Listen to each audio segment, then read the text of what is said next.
Hi, everyone. I'm Vladimir Duterte, and for the next hour, we will be watching all the news happening in the United States and around the world. Check out these monitors behind me. These are feeds coming into the CBS News Broadcast Center from all of our stations and affiliates. If there's news out there, you and I are going to get into it over the course of the hour, provided with context and analysis by our correspondents and reporters. Let's get into it.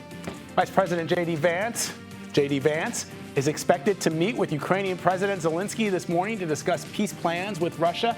We're going to go live to Munich, where U.S. officials are trying to broker an end to the war. Plus, several top Justice Department prosecutors resign in protest after being ordered to drop the corruption case against New York City Mayor Eric Adams. We are following the very fast-moving developments and the wide-ranging implications. Plus, we'll take you to Philadelphia, where Eagles fans are flying. There you go. Super Bowl parade happens today, folks. This is CBS News 24/7.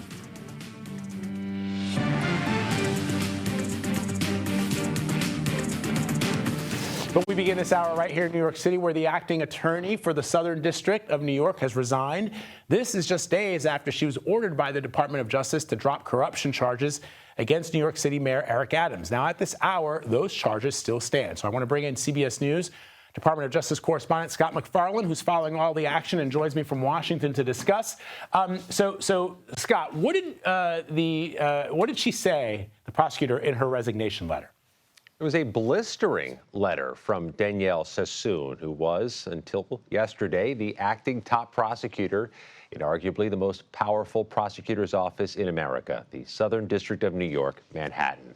Danielle Sassoon says the orders she received to dismiss the criminal case against New York Mayor Eric Adams, the corruption case, were breathtaking in the speed with which that order came and the manner in which that order came. The Department of Justice ordered her to drop the case, saying, among other things, Eric Adams needs to stay in office untethered to this criminal case so he can help President Trump execute his immigration enforcement strategy. That is norm-shattering, to put it charitably. The Department of Justice typically decides when to bring and drop cases based on the facts of the case and the law, not on political interests. She refused to do it. She resigned. Then the Department of Justice, Vlad, ordered two Washington-based officials to intervene and take on this case and take on this dismissal. They resigned. And more resignations are possible. This is a standoff between the new leaders of the Department of Justice, closely aligned to Donald Trump, and the career prosecutors who are trying to uphold, they say, the norms and rules of this powerful agency. All right. So, Scott, let me ask you about the reaction from the acting attorney general, Emile Beauvais. What was his reaction to this? He has said that there will be an investigation of Danielle Sassoon and her handling of this order and this matter. So the scrutiny is going to now fall on those who are handling Eric Adams' prosecution and this one-time, short-time federal prosecutor representing Manhattan. These offices will continue functioning. They'll find other acting people to run these positions until Trump can put in people he's chosen to be confirmed by the U.S. Senate. But the standoff's bigger than Eric Adams here, Vlad. This is such a break from precedent.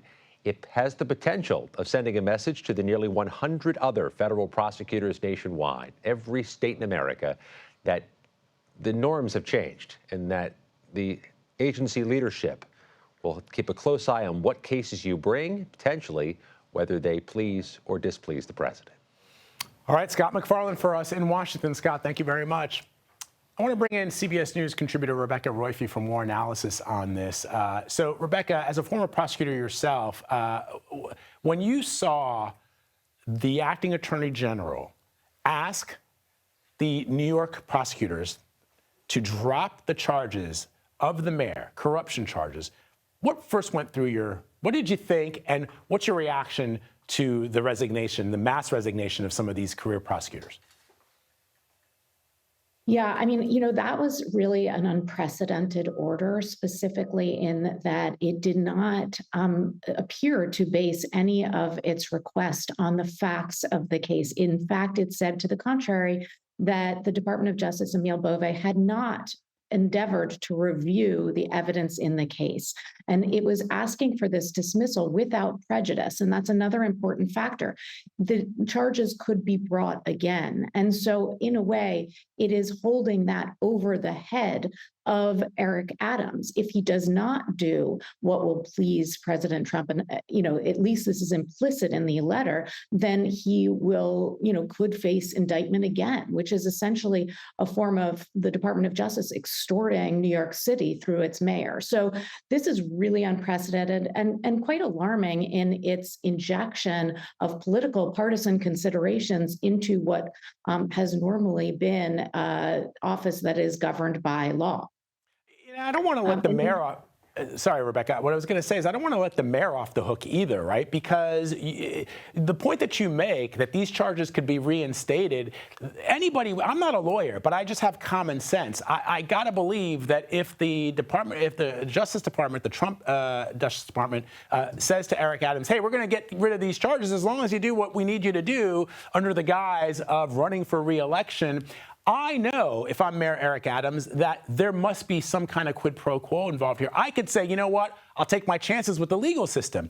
By endorsing this, even if he says there's a statement out from the mayor's office that there was nothing was offered and nothing was exchanged, but if you know that these charges could come back, why would you do this? Right, exactly. And as Danielle Sassoon points out in her letter, the comparison that Emile Beauvais gives is to this Russian prisoner swap. And of course, a prisoner swap between sovereign nations is quite different from something that ought to be governed by the laws and constitution of this nation. And the federal criminal laws must be implemented equally against all people, regardless of their positions of power. And this is what Danielle Sassoon felt was compromised by this order. And that's why, because she takes this oath, not only obviously to, follow orders within her office, but to support and discharge her duties under the laws and Constitution of the United States. If she's unable to do that, which she states that she's unable to do, then the only recourse is to resign. Really quickly, Rebecca, before you go, does this at least give you some sense? I know that people are watching this and they're saying, wow, we're watching democracy unravel in the United States. But the fact that Ms. Sassoon, who clerked for Justice Antonin Scalia, she is a conservative, she is a Republican, she just didn't toe the party line when she saw she was being asked to do something that was wrong. Does that give you, is that heartening at all? Oh, absolutely. I mean, I think the norms of this office and the traditions within this office, not just the Southern District of New York, but federal prosecutors generally and different prosecutors' offices throughout the United States are extremely strong, and it will be hard to break them. And I think that the current Attorney General is probably looking at this and realizing, with all of these resignations, that it's going to be a difficult task to populate these offices with people who will be compliant in this particular way. And as Sassoon pointed out, there is also a judge that is going to review this. And as she said, she did not think this dismissal was in the interest of justice. To the contrary, it seemed to inject improper partisan considerations into what should be the impartial application of the rules, the rule and law in the United States. And so there are a lot of checks that are still remaining on the power of the president and his top officials. All right, Rebecca Roiphe, thank you very much. Appreciate your analysis. Thank you. Turning overseas now to Vice President J.D. Vance, who delivered remarks at the Munich Security Conference in Germany this morning. He laid out the goals to end the war in Ukraine, calling on European countries to ramp up their efforts. But while the Trump administration is very concerned with European security and believes that we can come to a reasonable settlement between Russia and Ukraine, and we also believe that it's important in the coming years for Europe to step up in a big way to provide for its own defense, the threat that I worry the most about vis-a-vis Europe is not Russia, it's not China, it's not any other external actor. And what I worry about is the threat from within. CBS News reporter Anna Norskevich is live from Munich and joins me now to discuss. What were the main takeaways vis-a-vis the way European leaders see Vice President Vance's remarks? I know what he said, but what's the takeaway from the people who make decisions with regards to what happens in Europe? Hi, Vlad. It was a America First approach in his speech, and he emphasized three themes, mainly it was about migration and security. As you heard, he said that he thinks the biggest threat for Europe comes from within. Unchecked migration poses a security risk and is also unpopular with voters. Then he spoke about defense spending, saying that European nations must increase their defense budget, stressing that especially the burden of security should not fall disproportionately on the U.S. And the third point, the main point, were democratic values and free speech. He criticized what he described as a decline in free speech and religious freedom across Europe. How's it being received?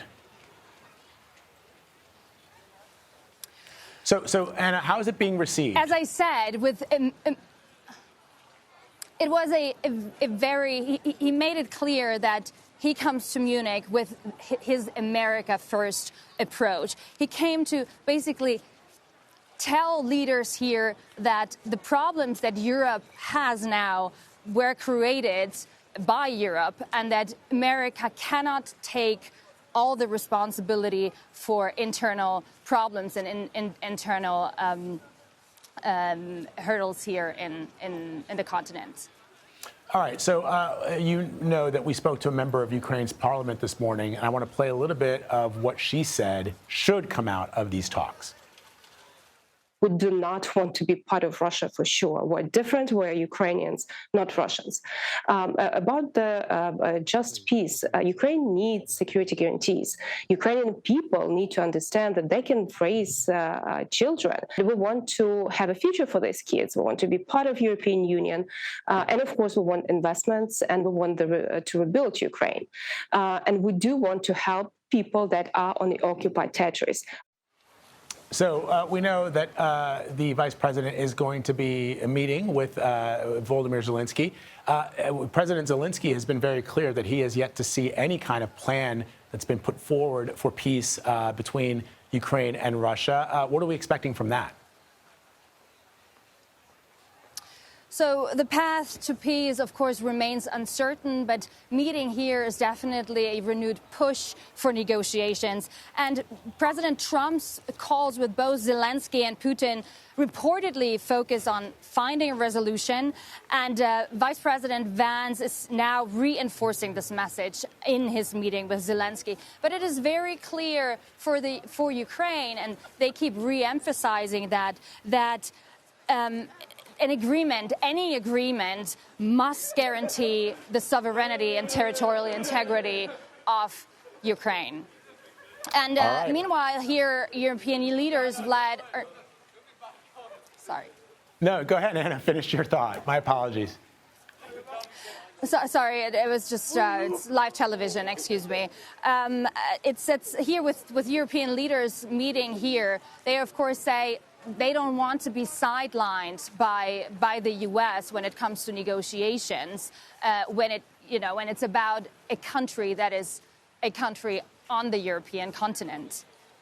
And Vance is also sorry. You have to look at my notes. It's just.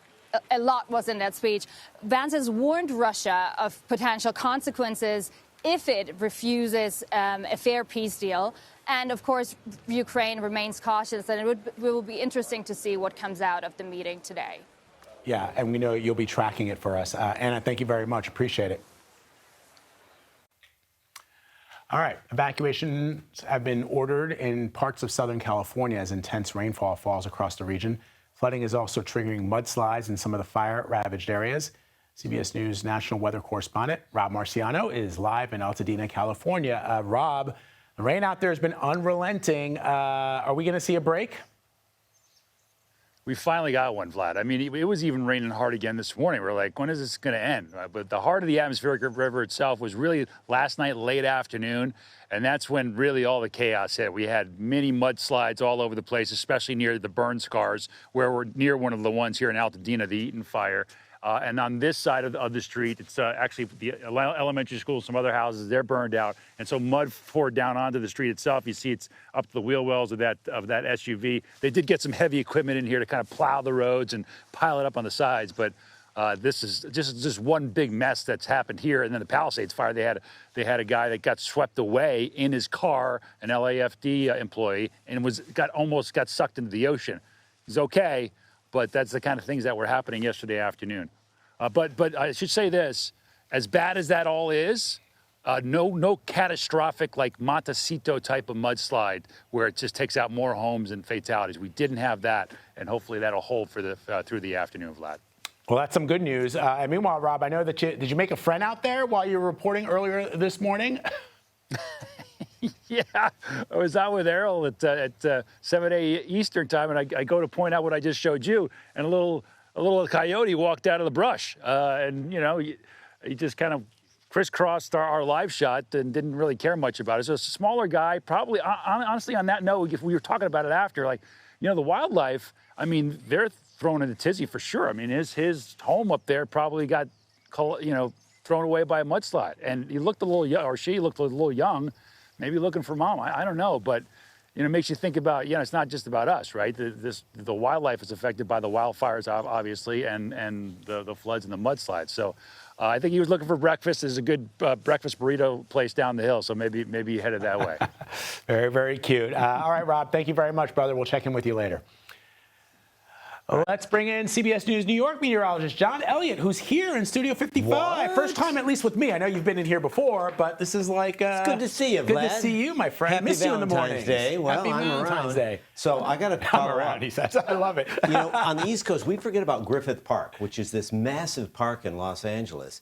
And all the coyotes, everything's displaced now. And I've got a daughter out there. That's so right. Yeah. She's okay. Yeah, right? she is okay. Yeah, but good. I mean, it's a close call. So let's talk about it. And again, Rob talking about a break now, but it's not going to last forever. And it's the good with the bad. You look at the radar and satellite, and you're going to see some beneficial snow for parts of the mountains. That's great for the snow business. But look at some of these totals. Man, I mean, close to 10 inches of rain. And then even in the burn areas, you're looking at 5 to 9 inches.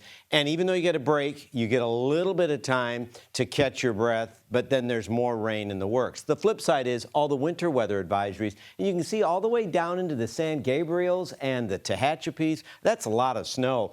Beneficial snow for water resources for much of the West. Next time we chat, we're going to switch gears and go from snow to storms. Very busy weekend for the Southeast and Northeast. We'll talk about that in a bit. But Vlad, I mean, we just can't get a break. No, we can't. I mean, it's just storm after storm after storm. So the other guy who can't get a break, have you seen this real-life Jonah?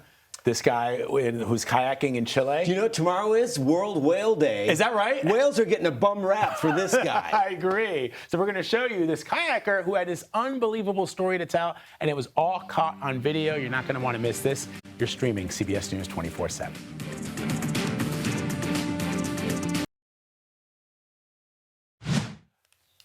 A Russian drone reportedly struck the radiation containment shelter at the Chernobyl nuclear power plant. CCTV footage captured that moment. The UN's energy watchdog says radiation levels have remained normal since the incident. The Kremlin denies it was behind the attack, claiming it does not target nuclear infrastructure. Hamas has named the 3 Israeli hostages that are set to be released tomorrow. This comes after the militant group had threatened to delay their release, accusing Israel of violating the terms of the Gaza ceasefire deal. That could have derailed the agreement.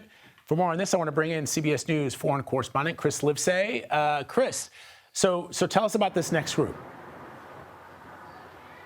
Yeah, a sigh of relief, Vlad, that they're at least announced to be coming out. The names of those 3 hostages are Yair Horn, 46 years old, Sasha Trufanov, 29, and Sagid Dekel Hen, 36. All 3 of them were taken to kibbutz Nir Oz. That was among the most hardly hit kibbutzes on the October 7 terror attacks of 2023. Hen is a dual national American, originally from Bloomfield, Connecticut. He's coming home to 3 little girls, one of whom he's meeting for the very first time. She was born 2 months after he was kidnapped. Now, according to hostages who have already been released, they say that he was shot in his arm and leg, and paying attention to the condition he's in when he comes out is going to be very important, especially when we consider how poorly treated and emaciated those previous hostages looked when they were released just last weekend. Also a part of the deal, Israel is expected to release 369 Palestinian prisoners. Chris, as you know, Israel's former defense minister, Yoav Gallant, has been speaking out. What's he been saying? Yeah, it's a really fascinating chapter of history. Let's think back to October 7 of 2023. There was a lot of debate in the Israeli government as to what to do with Hezbollah on Israel's northern border with Lebanon. And Yoav Gallant, who was dismissed at the end of last year, he really wanted to attack Hezbollah immediately, it being the more powerful of Israel's enemies. And according to him, you always go after the stronger enemy first. Remember those pager attacks that we saw at the end of last year? They blew up in the hands of Hezbollah members as they were doing shopping for groceries or out in the streets. They were on their scooters. Who can forget? Well, according to Gallant, that was actually a B plan. The A plan was to blow up their walkie-talkies first. That was another part of that attack that we saw last year. He wanted it to be the first part of the attack. Let me go back to October 7th. If they had attacked Hezbollah immediately, he says, what would the soldiers have done? They would have put on their kit, they would have put on their vests, and they would have put on those walkie-talkies. He says 15,000 walkie-talkies would have blown up simultaneously and killed all of the Hezbollah fighters wearing those walkie-talkies. He says it would have wiped out Hezbollah immediately, sent a big sign of deterrence, and then they could have focused all of their attention on freeing the hostages and going after Hamas. He says it would have cut the time of war in half. Just a fascinating counterfactual history of we'll never know, but it's also casting not just new light on the war effort, but also doubt here in Israel on the way that Prime Minister Benjamin Netanyahu has been conducting this war. Wow, Chris Livesay reporting from Tel Aviv with some really crucial context and detail there. Chris, thank you very much.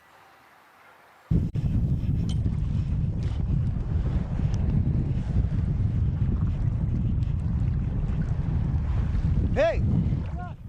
All right, so this is a kayaker with an encounter. That is a humpback whale, folks, right off the Chilean coast. The whale was feeding on krill, which is what it normally feeds on, plankton, krill, and it swallowed this individual instead, then spit him out. And the kayaker, you can see here, managed to paddle to safety with somebody else there helping him. He was not hurt. No word yet if he is the model for the biblical Jonah. Jonah in the belly of the whale. Couldn't really happen in real life, folks. Sorry. You just saw it there in real life. That's what happens. You get spit out. It's not gonna live in there for a couple of days. All right, still ahead. Pope Francis, speaking of religion, is in the hospital. What the Vatican is saying about his health. You're streaming CBS News 24/7.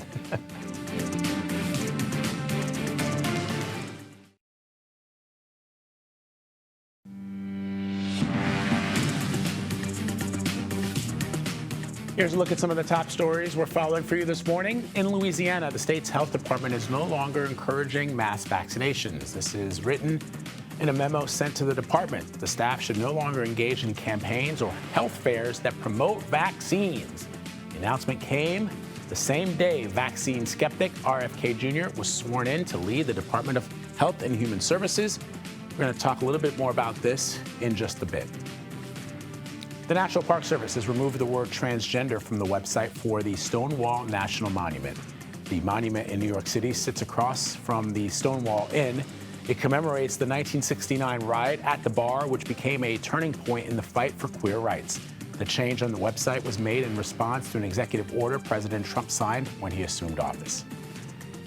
TikTok is back in U.S. app stores.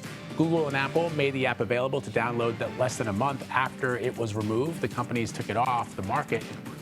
The law had forced the app to divest from its Chinese-based owners or face a ban. Since then, Attorney General Pam Bondi reportedly told the tech companies the law would not immediately be enforced.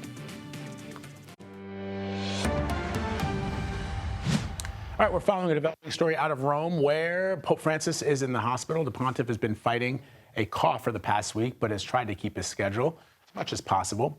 Let's bring in CBS News senior foreign correspondent Seth Doan to talk more about this. Seth, it's good to see you, my friend.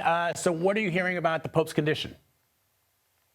Well, Vlad, we know he was admitted to the hospital late morning Rome time today. He has been keeping a very full schedule, all of his public, all of his private appointments. He was admitted for testing, some testing that needs to be done at the hospital. They can do an awful lot at the Vatican where he is, but they need to do a CAT scan and some other tests that will be done at the hospital. We're told by a Vatican spokesperson to expect the Pope to be there for a couple of days. He has been keeping this busy schedule. We saw him outside presiding at Mass on Sunday, and outside Mass, it has been kind of chilly in Rome. And we've seen him breathless a few times over the last 10 days. At one point in that Sunday Mass, he had to hand his speech over to an aide to finish reading. That is also something we've seen a couple of times in the last 10 days, but he has been keeping a very busy schedule. He's an 88-year-old man who we know has had various lung issues in the past. So, as you know, to that point, we know that he's had these health concerns over the years, Seth. When was the last time that he was in the hospital? Well, last he was in the hospital was June of 2023, but that was not respiratory related. That was, he was removing some intestinal scar tissue and having a repair on a hernia. Though about 3 months before that, March of 2023, he was in a Rome hospital for receiving intravenous antibiotics for the treatment of bronchitis. And later that year, that was November 2023, we know he canceled a trip to Dubai due to an acute respiratory bronchitis issue. About a year ago, he was in February 2024, he was in the hospital very briefly, just for a couple of hours for some tests. But he has, the last time he was really in the hospital was June 2023. All right, Seth Doan for us. Seth, thank you very much. Appreciate it. Funding has been restored at USAID this morning as a judge paused President Trump's plan to freeze all foreign aid. It's just another setback for the commander-in-chief's plan to slash federal spending. But as of now, the reversal is only temporary. So let's bring in CBS News congressional correspondent Nicole Killion. So Nicole, can you break down this ruling for us? Yeah, well, basically what this judge ruled is that they were basically putting a hold on a temporary restraining order that was requested by these groups, or rather granting their request for this temporary restraining order. Most of these groups, of course, receiving USAID funding. And what they argued is that the president's executive order basically was unlawful, that it was creating chaos, and that it was making it very hard for them to do their work. That they had in some cases to shutter operations. And so the judge realized that that met the burden of proof with respect to them seeking some temporary relief. So as of now, the judge has granted this temporary measure or hold, if you will, but it still raises questions about the future of USAID going forward. But at least for now, it appears that some of these grants and fundings can continue. All right, I want to ask you, Nicole, about another major development in the president's immigration plan. Panama has just accepted the first few flights of migrants deported from the U.S. Break that down for us. Yeah, well, basically, as you know, the president has been trying to move very swiftly with respect to his mass deportation plan, and this includes deporting migrants of various backgrounds. So Panamanian officials did confirm that they had received a number of migrants from totaling some 100 migrants or more from countries like Uzbekistan, China, among others, and that they confirmed this agreement. Of course, many of these migrants were also from Africa as well, and sometimes it's been kind of complicated in terms of where to relocate some of these migrants, but Panamanian officials did confirm that they are receiving them, and we have seen other Central American countries take similar actions, whether that is El Salvador or Guatemala. All right, Nicole Killion for us at the White House. Thank you, Nicole. You bet. We're keeping a close eye on the intense rain and flooding out in California. Let's bring in CBS News meteorologist John Elliott with another look at the national forecast. Hey. We are serving up like a big buffet of coast-to-coast nasty across the nation. I can always hit up a buffet. I know. But not this one. And if you're going up for Valentine's Day in the city tonight, you're okay. But so many cities across the country, it's not a Valentine. Cupid is really struggling. So we're going to go back out west. I want to show you More unneeded rain for Southern California, more welcome snow for parts of the Four Corners area. Folks in the snow business, winter recreation, this is great for water resources later as well. Let's take a little trip, though, and expand the view. Again, this is some model guidance that we think showing you what's going to happen. Look at all the rain just erupting through the bluegrass state and the volunteer state where they don't need it. And then the flip side, all the cold air. And I want to point out the possibility of some stormy weather in parts of the south. You've got enough convection and lift in the atmosphere. They're cleaning up from tornadoes from days ago. The possibility is there again for rotation and destructive storms. And in addition to the possibility of storms, there's more of a widespread risk of flooding for parts of the south, and that is going to work its way into parts of the northeast as well. The other side of this, though, is where the cold air meets the warm air, and you're looking at the possibility of a major ice event. So major concerns with too much water through the Ohio Valley down into parts of the south. That migrates, pushes through into the east. That's your Sunday, wrapping up the weekend with very challenging weather for parts of the East Coast. So from the West Coast to the East Coast, we've got a lot of challenges in our area here in the Hudson Valley. We could see ice at maybe 1/4 of an inch to 1/2 an inch. That means you've got to be worried about power outages in addition to just the dangerous conditions on the roadways. I'm counting the days until spring, which is like coming up in March. Not fast enough, baby. But I'm still thinking about the buffets, John, because I was born in New York City, but I grew up, spent some time as a kid in Florida. There used to be a restaurant called Sweden House. I've been looking for this place. It doesn't exist anymore, I don't think. But my parents, anytime, like I wasn't a McDonald's kid, I wasn't a Burger King kid. It was the all-you-can-eat buffet at Sweden House. They called it like Sweden House Smorgasbord. And I used to go bananas. And as soon as you said buffet, I was like, oh, Sweden House. I wish somebody would send me a postcard from like back in the 70s when that existed. I wish someone would tell me how Vlad's mind works. All of a sudden we're in Sweden House. Nobody knows. Yeah. Nobody knows. You look in there, it's like, pancakes. Good to see you, John. Yeah. Thank you very much. As John told us, Valentine's Day is upon us. You saw his tie. If you're planning on saying, I love you with some sweets, you're going to have to dig a little deeper this year because you know what? Inflation's on the rise. Can you believe it? I can. So is the price of chocolate. CBS News Boston reporter Laura Hayfelli has more.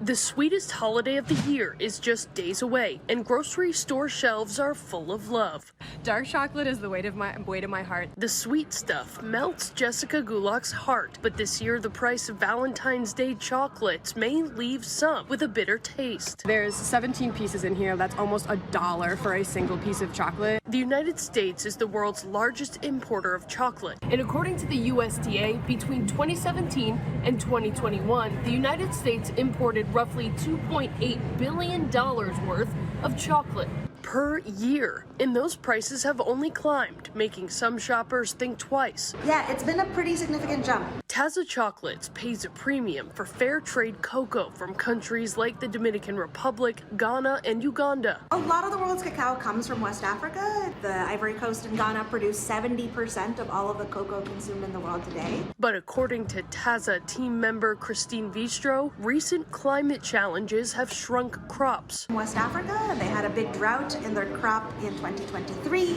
It was really wet in 2024, and because of the smaller crop, we've seen a really big increase in cocoa prices. More than doubling the cost of importing beans for this Somerville small business, a cost that trickles down to the customer. So whatever's happening at their crop is going to affect the market as a whole. Still, they're willing to pay for ethically sourced, high-quality cocoa processed in-house from bean to bar. We're paying a premium on top of the prices on the market. Her advice for Valentine's Day shoppers: if you're buying chocolate for your sweetheart, spring for the real thing. I would say go and get the good stuff. Laura Hayfelli, WBZ News.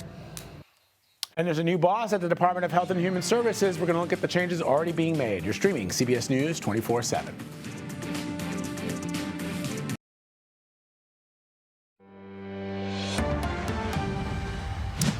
Got some breaking news this morning out of the CDC, the Centers for Disease Control, as CBS News learns that the mass firings ordered by President Trump at agencies across the federal government have now reached the CDC. And we're hearing this is not just reserved to new hires. So let's bring in Dr. Celine Gounder. She's a CBS News medical contributor and the editor-at-large for public health at KFF Health News. She was also a member of the COVID-19 advisory board of former President Joe Biden's transition team.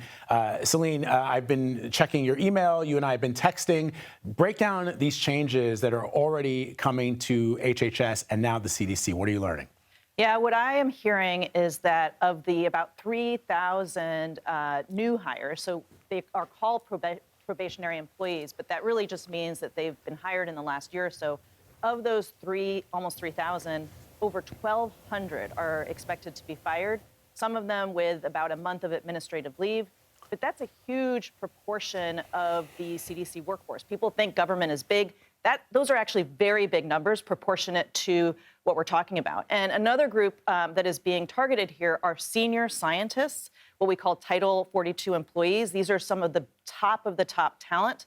And then also the very youngest, the pipeline of new talent. And so this is very concerning when you have your top talent, your new talent being fired in one big purge. So what is the impact to the American people? In other words, we're still in the middle of flu season. You've been on our air reporting about the spike in flu cases that we've seen across the country. We've talked about the rise in measles of young children in particular counties in the state of Texas. What does this mean when you don't have these scientists and these doctors and these medical professionals working at the CDC? What does it mean? What's the direct impact to individuals? Well, I think we're going to see a couple things. One, it's a chilling of the public health service. So people will be afraid to do the work that they need to do in terms of informing the public, in terms of warning the public. We've also seen in some states like Louisiana pulling back on mass vaccinations. I think we'll continue to see moves like that. And that policy may not be guided by science, but rather by politics and ideology. So one of the things that Robert F. Kennedy Jr. was fond of saying as he lobbied for this role, which he's now been confirmed, is make America healthy again. He's talked about changing the way that we eat, changing the chemicals and the additives that go into our foods. I do recall, though, that former First Lady Michelle Obama attempted to do something similar when she was First Lady of the United States. It's one of the projects that First Ladies typically undertake. And the howls of consternation from people, how dare you take away my hydrogenated fats and oils? It was loud and raucous, and now it seems like it's okay. So what do you take from what he means when he says make America healthy again? Well, the problem is, what are his levers? No one is asking, how are you going to do this? I mean, we need to hold him accountable for the how. It's great to say we want our children to be healthy. What are the number one and number two causes of death among kids in this country?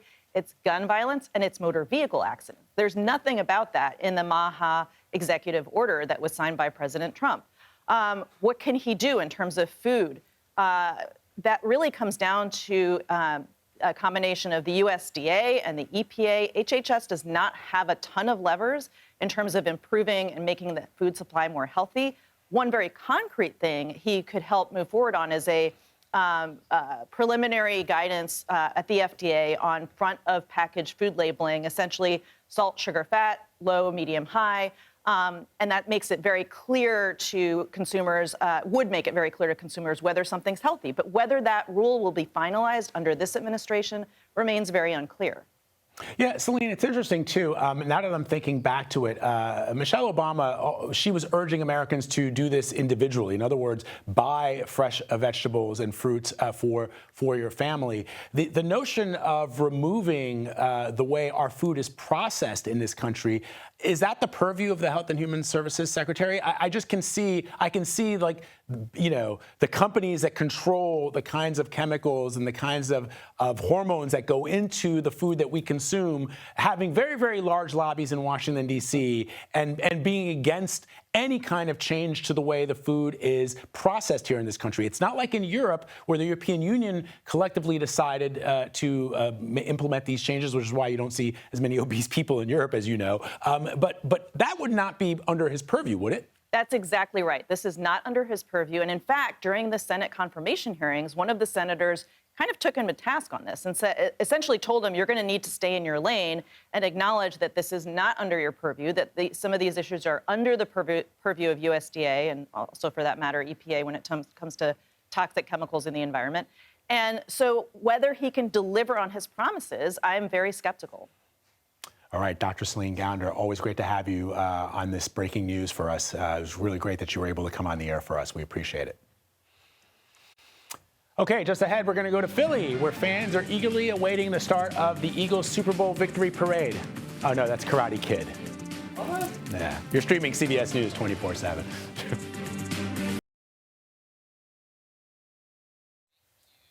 In just minutes, the city of Philadelphia will kick off their Super Bowl parade for the Philadelphia world champion Eagles. The team dominated the Kansas City Chiefs in Super Bowl 59, and city officials expect that more than 1 million fans will attend today's festivities. I want to bring in CBS News reporter from Philadelphia, Nikki Dementri, sorry, Nikki, who's along the parade route and joins me now.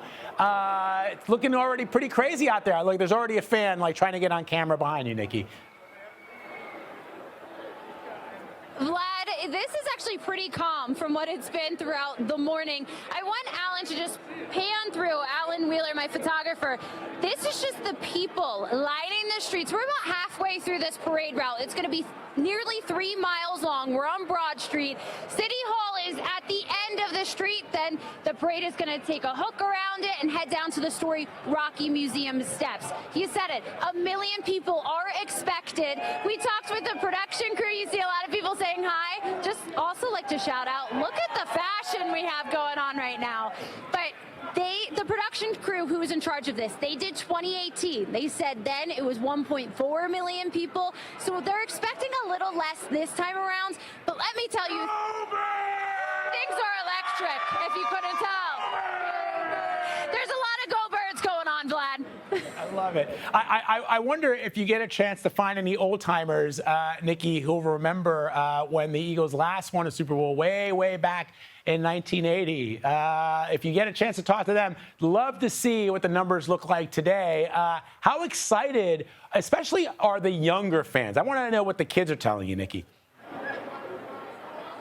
Vlad, I don't know if you can still hear us, but if you can, I want to just take one more look so you can see what's going on. People are trying to actually have a game of catch across the street right now on Broad Street. You hear, that's a garbage truck actually beeping through right now. There's a lot going on here, and the excitement level is just really high. People are so excited that we won yet again in less than 10 years. When you were born and raised here, you lived through a lot of what people say time and time again. I can say the same thing. A lot of bad teams. So to win 2 Super Bowls in less than 10 years is a huge feat for this city. The city of brotherly love. Nowhere better to be celebrating Valentine's Day, Vlad. All right, Nikki Dementri for us. Thank you, Nikki. Appreciate it. Have fun.